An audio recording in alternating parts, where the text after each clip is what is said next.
Barat maupun di Indonesia. Tetapi kita menuju kita ikuti kesejahteraan itu. Karena salah satu indikator masyarakat sejahtera adalah angka kemiskinannya minimal, bahkan tidak ada masyarakat miskin. Sudah seharusnya faktanya hari ini Indonesia angka kemiskinannya masih di angka 8,47%. Mari kita ekivalen dengan 23,8 ya, bagaimana demikian juga di Jawa talenta. Barat. Angka kemiskinan Jawa Barat hari ini masih 7,02%. Ini baru sekarang saya ekivalen dengan ada 3,5 juta. Dan patriotik bagaimana caranya kita menurunkan kemiskinan. Bapak Jawa Barat harus di bawah 3%. Itu baru keren. Dan saya yakin bisa bersama Pak Gubernur, Bapak Aing, Kang Deddy Mulyadi, bersama para kepala daerah, bersama para camat, bersama para kepala desa, bersama para lurah, bisa kita wujudkan. Tepuk tangan dong. Dan kita harus bertaruh untuk itu. Hidup yang tidak dipertaruhkan tidak akan dimenangkan. Demikian kata Sultan Syahrir. Kalau hanya normatif untuk apa, Pak Kepala? Hanya untuk meng-SPJ-kan kita kumpul bahwa saat ini ada rapat koordinasi. Saya kira tidak demikian. Tidak demikian. Karena itu kita bedah pertemuan ini. Apa sih sebetulnya manajemen ASN? Apa sih sebetulnya manajemen talenta? Apa sih sebetulnya transformasi digital? Jawa Barat hari ini indeks sistem meritnya terbaik di Indonesia, nomor 1. 400 Pak angkanya. Telak. Indeks profesionalitas ASN-nya, IPA-nya menembus 90 Pak. Salah satu yang tertinggi di Indonesia. Untuk transformasi digital ditandai dengan indeks SPBE, Jawa Barat hari ini menembus 4,73, nomor 1 juga di Indonesia. Keprokat tuh. Tapi pertanyaannya, apakah Jawa Barat sudah menjadi provinsi termaju yang ditandai dengan angka kemiskinannya terendah di Indonesia? Belum, Bapak Ibu. Kemiskinan kita tadi masih 7,02%. Pengangguran kita Jawa Barat masih 6,74%. Indeks Gini kita masih 0,428. Kesenjangan sosial masih tinggi. Ini adalah PR kita semua. Dan kita tempatkan sistem merit dalam perspektif itu. Bukan sistem merit, bukan manajemen talenta, bukan transformasi digital di ruang hampa. Tapi dalam kehidupan bermasyarakat, berbangsa, bernegara yang hari ini belum baik-baik saja dari sisi paling tidak kemiskinan, pengangguran, indeks Gini. Itu PR terberat kita. Artinya Bapak Ibu, terkait dengan indeks, terkait hal-hal yang sifatnya normatif, itu sebetulnya minimum requirement. Kalaupun hebat, memang seharusnya hebat. Yang menjadi PR kita hari ini bagaimana dari sistem merit, dari manajemen talenta, dari transformasi digital berdampak langsung terhadap peningkatan kesejahteraan masyarakat. Itu yang berat, penting. Pak Kepala BKD. Untuk apa IPA kita tinggi kalau rakyat banyak yang miskin? Dan ini menjadi komitmen Pak Gubernur. Negara maju, kita masih developing country. Harusnya kita sudah menjadi developed country. Dan saya yakin bisa. McKinsey sudah memproyeksikan, lembaga-lembaga internasional memproyeksikan bahwa Indonesia become developed country 2045. Bahkan the big four developed country. Kita akan menjadi salah satu negara maju dari 4 negara maju di dunia tahun 2045. Setelah Cina, India, Amerika, Indonesia. Insya Allah ini sebuah keniscayaan. 20 tahun lagi Bapak Ibu. Jadi 5 tahun perjalanan ke depan di Indonesia termasuk di Jawa Barat, Banten. Ini adalah golden period. Ini adalah periode emas untuk menghantarkan kita menuju Indonesia emas. Untuk menghantarkan kita menuju Jawa Barat emas 2045. Hari ini pendapatan per kapita masih di kisaran 5.000 US dollar. Pada waktunya 20 tahun lagi insya Allah akan menembus 12.000 US dollar lebih. PDB kita hari ini 1,4 triliun US dollar. Dan pada waktunya nanti kita akan menembus 18 triliun US dollar. Kue pembangunan kita 20 tahun tidak lama dan kita harus persiapkan. Dan salah satu strateginya adalah mempersiapkan ASN sebagai motor penggeraknya. Dan alatnya adalah manajemen talenta, alatnya adalah transformasi digital. Itu pahami itu ASN itu. Bagi masyarakat yang penting batang sebeh, duit wate, imah page, sawah base. Dan itu tidak boleh pakai lama. Sangat sederhana sekali, tapi faktanya susah, faktanya sulit. Ini tantangan untuk ASN. Karena itu Prof, kami Provinsi Jawa Barat dengan 27 kabupaten kota siap menjadi laboratorium. Bagaimana manajemen ASN kita transformasi, bukan lagi bicara norma-norma, bukan lagi bicara angka-angka, tapi berbicara prak-prakan, berbicara sesuatu yang konkret, kadele karasa keramba. Hari ini rakyat merindukan kecepatan, bukan hanya sesuai aturan, bukan hanya sesuai kewenangan, ya, tetapi yang jauh lebih penting adalah sesuai dengan harapan rakyat sejahtera. Salus populi suprema lex. Hukum tertinggi adalah kesejahteraan rakyat. Mantap. Dan kalau harus jujur, Prof, mindset kami ASN pertama itu kewenangan, aturan, anggaran. Makanya kita jalan di tempat. Lebih baik mengorbankan rakyat, yang penting kita aman, yang penting tidak ada temuan. Apakah itu pemerintahan yang kita harapkan? Saya kira no, tidak. Pemerintahan yang diharapkan adalah pemerintahan yang bisa mensejahterakan. Aturan adalah alatnya, anggaran adalah alatnya, kewenangan adalah alatnya. Jangan dibalik, Bapak Ibu. Tapi faktanya dalam manajemen ASN kita tidak demikian. Mulainya dari kewenangan, mulainya dari aturan, mulainya dari anggaran, bukan dari tujuan. Ini saya kira paradigma berpikir, dan ini berdampak terhadap kinerja birokrasi yang lebih berorientasi kepada proses. Harusnya birokrasi sekarang berorientasi kepada outcome, kepada hasil, kepada manfaat, kepada dampak. Rakyat tidak mau tahu apa itu SPBE. Rakyat tidak terlalu mengenal apa itu manajemen ASN.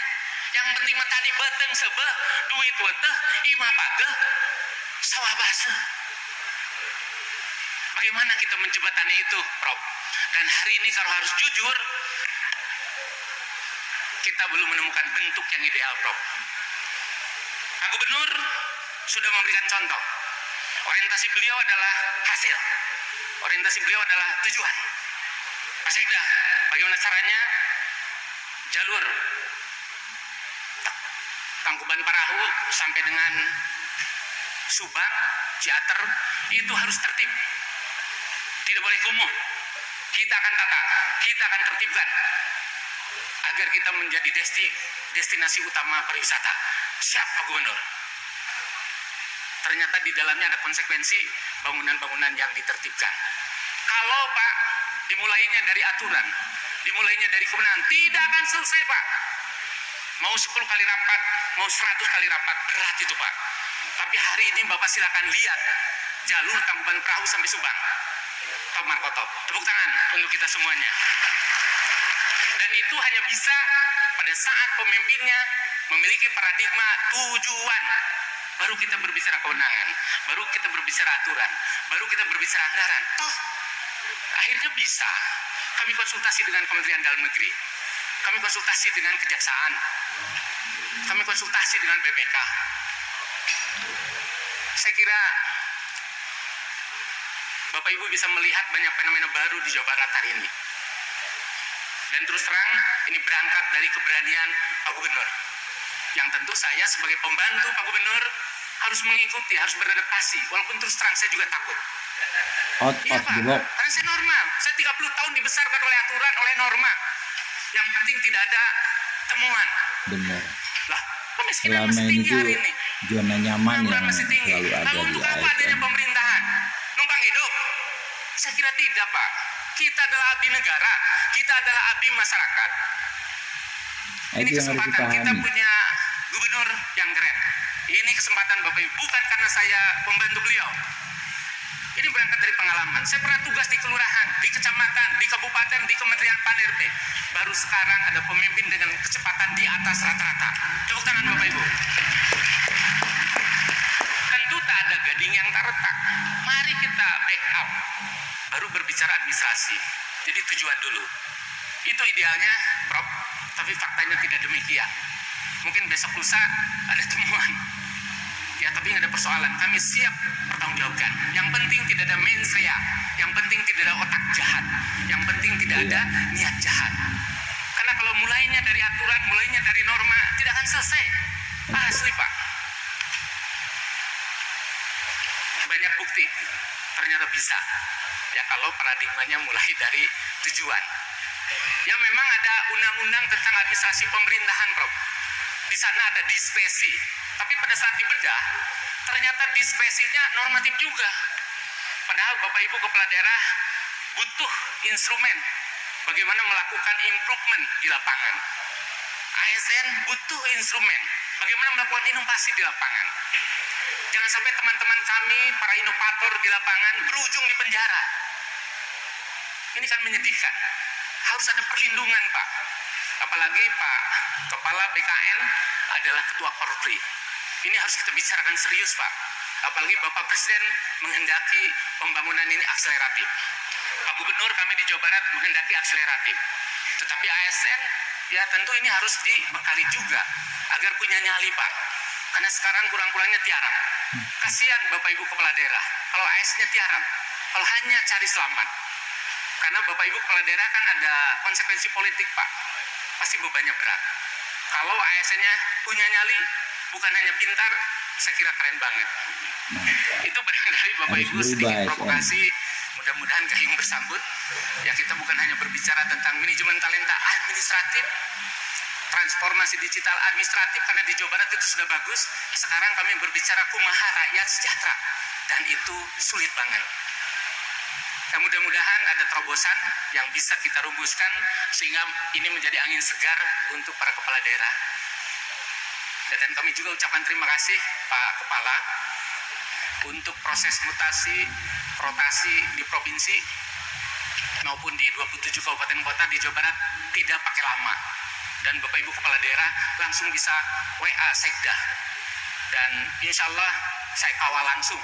Ya, tidak boleh ada yang pakai lama, kemudian tidak boleh ada gratifikasi. Kami sudah betul-betul clear and clean. Betul kan Pak Kepala BKD? Tidak ada pungli, Pak. Ya, jadi tidak ada urusan dengan yang lain-lain, Bapak Ibu. Yang ada di benak kami adalah bagaimana memberikan layanan terbaik kepada kabupaten kota. Karena kami pun sama di BKN, tidak pakai lama dan tidak ada yang lain-lain. Ya, saya kira ini modal yang sangat baik ya untuk mendorong tadi implementasi manajemen talenta dan transformasi digital. Hanya saja satu hal yang memang perlu kita bedah, perlu kita dalami, bagaimana bisa orientasi hasil, dan berikutnya bagaimana bisa cepat. Ya, kata Jason and Lawrence, seorang ahli manajemen, beliau menyampaikan bahwa it is not the big that it the small. It is the fast that it the slow. Jadi hari ini Bapak Ibu, dalam kancah kompetisi global, bukan lagi yang besar menerkam yang kecil, no. Tapi yang cepat yang akan menerkam yang lambat. APBD-nya boleh kecil, yang penting kinerjanya cepat. Karena APBD-nya besar, potensinya besar, tidak menjamin akan sejahtera. Apalagi kalau APBD-nya besar, kemudian kecepatannya tinggi. Dan berbicara kecepatan, tentu ada risiko. Itu yang harus kita mitigasi bersama. Dan kami mohon ya bimbingan, arahan dari Pak Kepala, agar ASN di Pemda Provinsi Jawa Barat, di 27 kabupaten kota, bahkan di Banten, ya bukan hanya memiliki kualifikasi, kompetensi, dan kinerja tinggi, tetapi juga punya nyali, bergerak cepat, ya, dan tentu orientasinya untuk kesejahteraan masyarakat. Mudah diucapkan, tetapi sulit untuk dilaksanakan. Tapi tentu tidak boleh kecil hati. Insya Allah melalui forum ini, kita keluar dari sini akan punya nyali yang lebih besar, yang punya orientasi hasil untuk rakyat, dan itu jauh lebih baik ya daripada hanya normatif saja.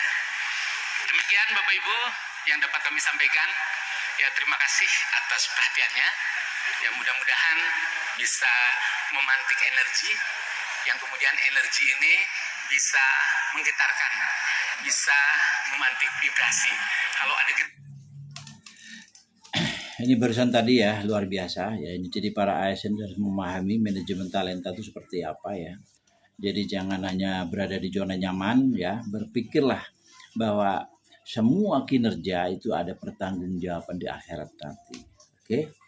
Akhir kata, wassalamualaikum warahmatullahi wabarakatuh.